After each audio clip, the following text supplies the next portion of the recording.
This is the BBC. This podcast is supported by advertising outside the UK. BBC Sounds. Music, radio, podcasts. You're listening to Tuesday's episode of The Archers from BBC Radio 4.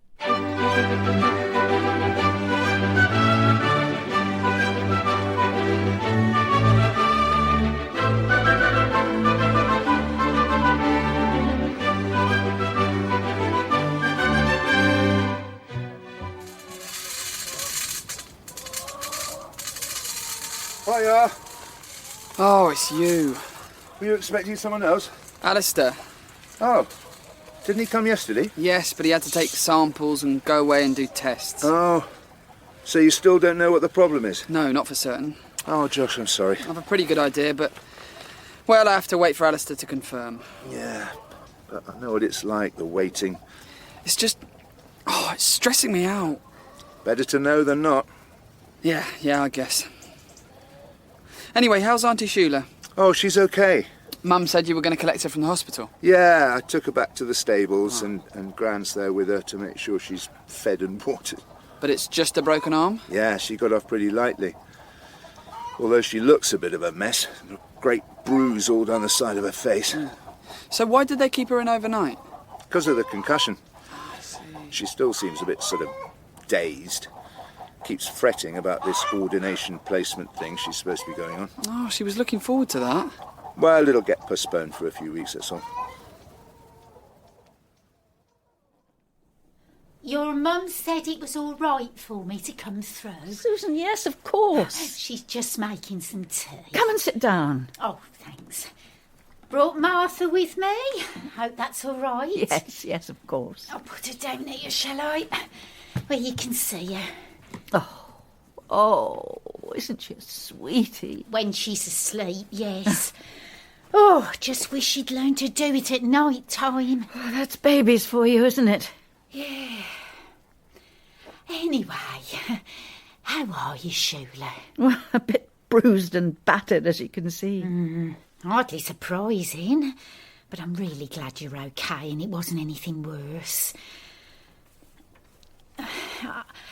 I just wanted to say I owe you an apology.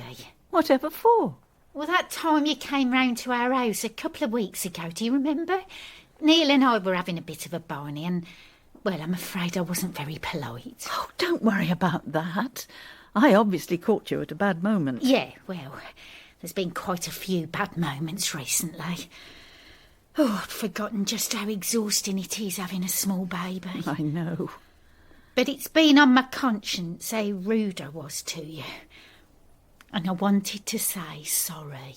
There's really no need, honestly. And goodness me, I should be apologising to you. You must have been wondering what had happened to Neil yesterday. Oh, no, he phoned me to explain.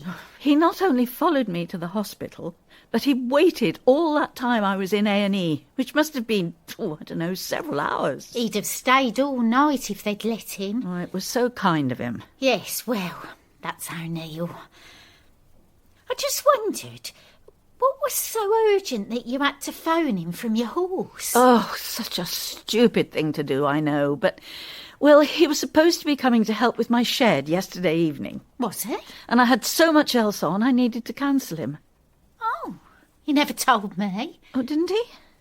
Don't seem to see much of him these days. He's always off doing something. Oh, I'm sorry, I didn't mean No, to... it's not your fault. Fact is, I'm not used to being home on my own. I've always worked pretty much full-time since the kids left home, but someone's got to be there to look after Martha. Yes, of course. But what was it that made the horse throw you? Oh, it was my own stupid fault. Well, it must have been terrifying. I've fallen off plenty of times before, but I shouldn't have been on my phone for a start.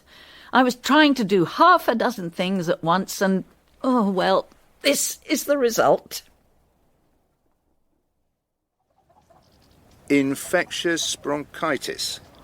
Isn't that something they get vaccinated against when they're chicks? Yeah, but it doesn't give immunity to all the new emerging strains. Oh, right. OK, Dad, I admit it. It's my fault. I dialed back a bit on the boosters for 2 of the hen houses because... Well, look, you know how tight the margins are on eggs. And I'd never had any infection in my flock, so it seemed like the risk was fairly minimal. Go on, say it. Say what? I'm an idiot. Well, I did think, after the whole farm machinery debacle, and Dad. your run-in with the police... You're not going to bring that up again, are you? I had hoped you might have learned a thing or two about cutting corners. No, I wasn't cutting corners. I was taking a calculated risk. And I lost. OK? Oh, you're home early, Neil. Yeah, I was wasting my time at work. Just couldn't concentrate at all. Well, you didn't sleep much last night. No. And for once, I can't blame you, Martha. Eh? No, it weren't your fault, Poppet. I just kept remembering. What? Finding Shula lying in a heap on the ground and thinking she was dead. She wasn't, though. No, but, well, that first moment, it kept coming back to me. Well, she's fine. We've just been to see her. What? I took Martha. You been to see Shula? We went round to the stables. She's back home? Yes, the hospital discharged her this morning. And I just felt... How is she? Wanted to apologise. But she's all right, is she? Oh, yes, she's fine. Well, she looks a mess and she's a bit all over the place. How do you mean? Oh, now, Martha, what is it, eh? I expect you need changing. Oh, dear. Yes, you are a bit stinky, aren't you? Better get you freshened up, eh? Make you clean and sweet for when Daddy gets home. Do you want me to do it? No, I can manage. Don't you want to pop round and see Shula? Me? Well, she wouldn't want to see me. But you'd like to see her, wouldn't you? Well, I had enough of me yesterday, I should think. And I expect she'd like to thank you. After all, you were quite the hero yesterday. I only did what anyone would have done. But if you'd rather stay here with me and Martha... Well, actually, I found Shula's phone, and I really should drop it round to her. Oh, all right then. Yes, you go. Ah, right. I won't be long. Just see she's okay. Yes. You do that. But we all make mistakes, don't we? Like it wasn't so long ago that you weren't vaccinating the cattle for IBR. OK, Josh. And Pip caused the nasty outbreak all around the village. Point taken. And even yesterday, good, sensible Auntie Shula riding an untested pony past a pig farm while talking on the phone. Don't. She could have killed herself. Well, I'm just saying, I'm not the only archer who occasionally makes an error of judgment. And I'm not expecting you to bail me out, Dad. Oh, I'm glad to hear it. I'm going to clear up my own mess. But how? You got a full order book and you can't supply. I have my contacts. When you say my contacts, What? what exactly do you mean? Oh, you know, my secret network of illicit producers who will supply me with a load of out-of-date, unstamped eggs, which I will pass on to my valued customers, keeping my fingers crossed that they don't notice. I hope that's a joke. Well, it's what you're thinking, isn't it? I just worry, Josh, that you've got this massive order to fulfil, and you've been working flat out to get this place up and running, and you haven't had time to establish a proper network of contacts. You underestimate me, Dad, as usual. I may not have had the setup here for long, but I have been in the egg business for years. So what are you going to do? Well, obviously I don't want to lose the contract with Borchester Catering. So I shall just have to buy in free-range eggs from another supplier, explain to the customer that due to an egg drop, I've had to make up part of the order with eggs from another trusted local source. And you'll take the financial hit. Yes, it'll be worth it in the long run. Good answer. So, are you going to get off my back now? Okay, I'm going. I just wanted to be sure That I'm not going to screw up again? Yeah, I get it. I wasn't expecting to see you today. Oh, weren't you? Well, I thought you'd seen enough of me yesterday. Oh, do you want me to go? No, sit down. Oh, right.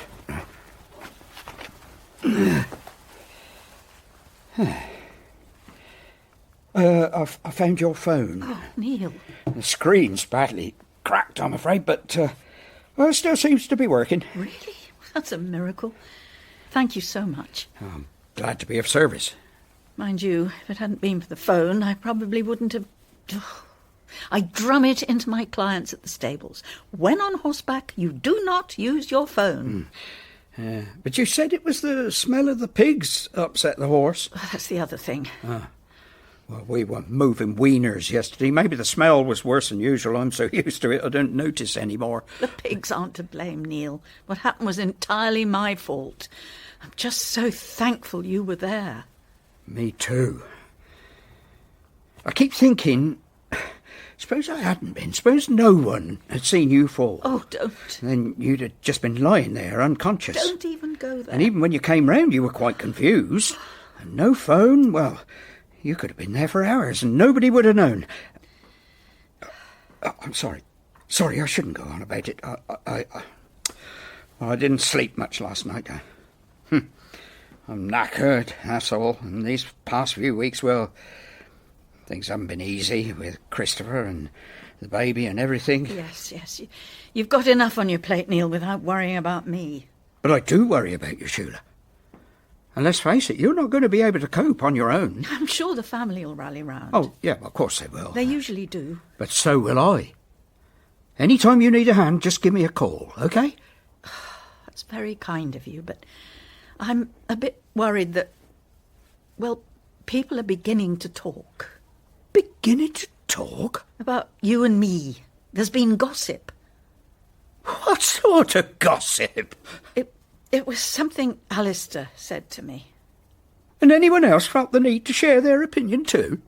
Well, Ruth did make a comment about the work you've done to the garden. And you think she meant something by that? Oh, it sounds so silly now I say it out loud. So Alistair's the only person to have made a remark about us? Yes.